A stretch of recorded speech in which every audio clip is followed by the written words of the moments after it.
segunda a sexta tem os seus desafios, mas também, né, tem todo o seu, pode ter toda a sua motivação.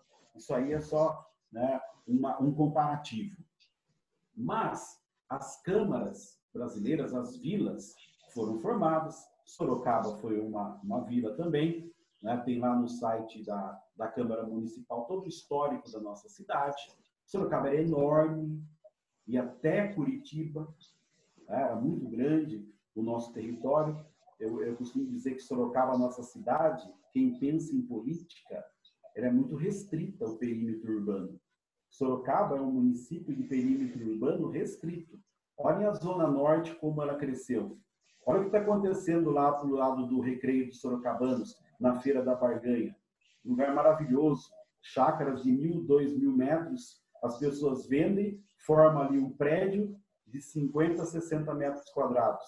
Adeus aos pássaros, adeus às áreas verdes, né? Então, é um território muito restrito, o nosso município de Sorocaba, que já foi um município que ia lá fazer divisa lá com Curitiba. É enorme. Bom, são 3 ciclos aí de exploração do Brasil, bem rápido, né, para a gente ter um pouco de tempo de debate também, mas só para contextualizar vocês. Pau-brasil, que eu já falei, cana-de-açúcar, Nordeste. O Nordeste um dia já foi o local mais rico do Brasil. Então, o preconceito era com o sulista. Tanto é que São Paulo, até pouco tempo, tinha o apelido de caipira. Por que caipira? Não sabia falar a língua portuguesa, era um bruto. Os bandeirantes, que são tidos como heróis, eles andavam descalços. Eles iam no meio do mato para caçar índio, porque era um escravo mais barato, ou procurar alguma coisa de valor no meio da selva. Esse que é o paulista, que hoje é a locomotiva do Brasil, que hoje é o local mais rico do Brasil. Mas no tempo da cana-de-açúcar era o Nordeste. O Nordeste que era chique, Salvador a capital, Maranhão, Pernambuco. Então você tinha São Luís, Recife, Salvador.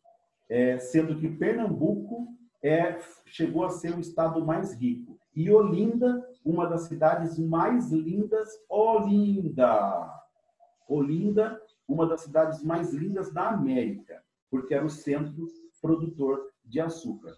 Uma dica para vocês, leiam a biografia de Maurício de Nassau. Chegou um tempo que os holandeses invadiram o Nordeste brasileiro. Foi um tempo de União Ibérica. O rei da Espanha era rei de Portugal. A Holanda estava em guerra com a Espanha.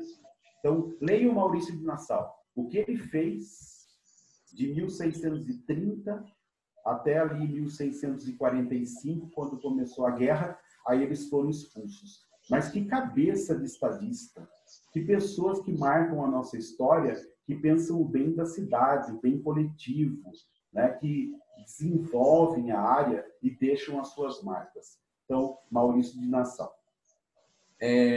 O açúcar entrou em decadência depois dessa guerra, os portugueses botaram os holandeses para correr, eles foram plantar lá nas Antilhas, Cuba, Jamaica, Haiti, e o Brasil ficou sem produtos.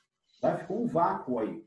Até 1793 apareceram as primeiras pedras preciosas, ali na região das Minas Gerais, por isso Minas Gerais. Goiás, Minas Gerais, quem encontrou? Os paulistas. Tá? Os paulistas finalmente encontraram. Mas aí, quando apareceu o ouro, o rei de Portugal abriu as comportas, ganhava muito imposto. Gente, o rei de Portugal pouco fazia. Tá? O rei de Portugal sempre foi de explorar muito, manter o luxo e não estava nem aí em produzir nada. Sempre Portugal foi dependente e foi se tornando dependente da Inglaterra. Nesse tempo da mineração, toneladas de ouro foram para a Inglaterra. É o Tratado de Panos e Vinhos.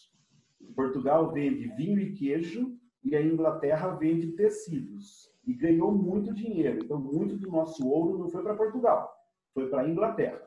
E o rei de Portugal ganhava muito com o chamado, principalmente, quinto do ouro. Por isso a palavra vai para o quinto dos infernos. Vem daí. Tá? Então, 20% do ouro ia para o rei de Portugal. Bom, 1860, aproximadamente, esgotou esse ouro. Né? O ouro entrou em processo de esgotamento. E o rei de Portugal precisava manter a carga tributária. Outro problema sério nosso da política. Desde o início, carga tributária muito pesada. Nada para o país. Tudo para Portugal. Então, muito ouro. Esse ouro entra em processo de esgotamento, tem que compensar de alguma forma, coincide com o iluminismo.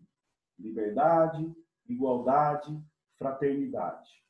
Aí nós temos pensadores franceses que fazem escola e influenciam o mundo todo. Vou destacar para a gente aqui o Montesquieu. Montesquieu, iluminista, ele combatia o absolutismo, que era a política reinante na Europa, e ele dizia que o poder tinha que ser dividido. Né? O poder tinha que ser dividido. Não podia ser um só mandando. Então tinha que ter o executivo, o judiciário e o legislativo. Então essa bandeira iluminista, gente, ela se espalhou pela Europa e chegou na América. Porque não tinha faculdade aqui. Então o filho do fazendeiro, para onde que ele ia? Ele ia estudar na Inglaterra, na França.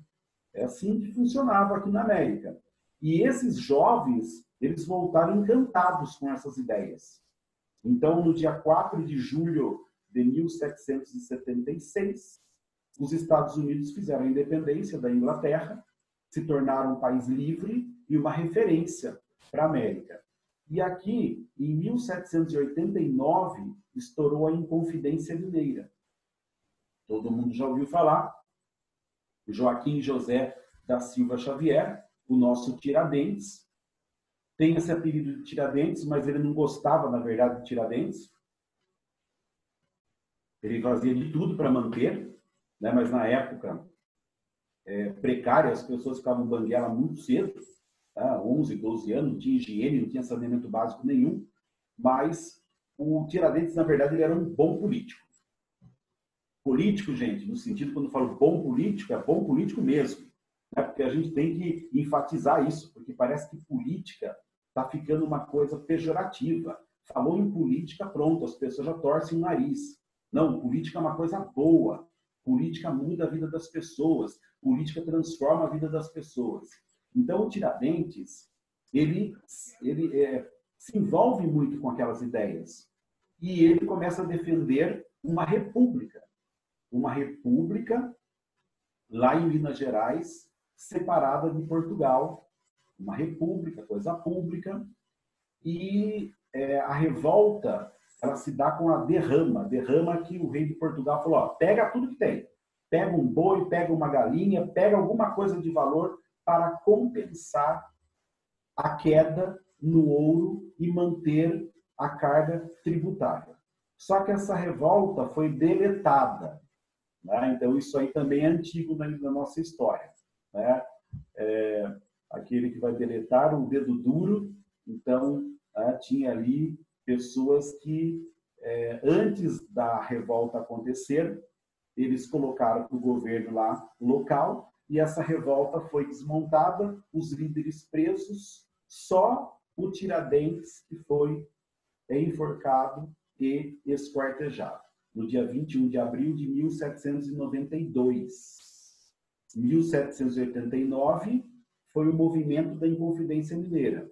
Ele ficou 3 anos no Rio de Janeiro, sendo julgado, e aí foi enforcado no Rio de Janeiro, e o seu corpo, né, pedaços do corpo, no caminho do Rio de Janeiro até Minas Gerais. Na sua casa, sal, para que nada nascesse, ou seja, acabaram com essa revolta, com um sonho de uma república livre no Brasil. Uma nova tentativa que foi a revolta dos alfaiates, a conjuração baiana, em 1798, e também, né, não vingou. Aí você tem a vinda da família real ao Brasil, que é outro capítulo da nossa história. Chega a ser cômico, né, mas é real. Ou seja, uma rainha que era louca, Dona Maria, vem ao Brasil com Dom João VI, o seu filho o príncipe regente no comando, eles fugindo do Napoleão, com medo do Napoleão, com proteção da Inglaterra, vieram ao Brasil, 1808. Então, em 1808, o Brasil deixa de ser colônia e o Brasil passa a ser Reino Unido a Portugal. Um pouquinho antes, já pela força do ouro, a capital do Brasil, desde 1763, era o Rio de Janeiro. Então, a família real veio morar no Brasil. Donizete, só um segundo. A gente tem menos de um minuto. Se terminar, daí todo mundo entra no mesmo link para a gente continuar. Lembrando que o Donizete está fazendo uma linha do tempo muito interessante. Agora vai afunilar no sistema político, que acho que é extremamente interessante a gente entender toda essa movimentação. E aí, Donizete, depois que você terminar, já deixa uma primeira pergunta aí. Eu prometo que não entro mais, né? Que acho que é interessante também dar uma base da origem da direita, da origem da esquerda, né? Uma base histórica, enfim. Mas pode ser que o senhor chegue nisso e eu já cortei, enfim, desculpa. Mas se cair, bacana, todo mundo volta no mesmo link. Legal, Fábio. Então, já vou falar para vocês, porque está dentro do contexto, né? Então, só vamos recuar um pouquinho. 1780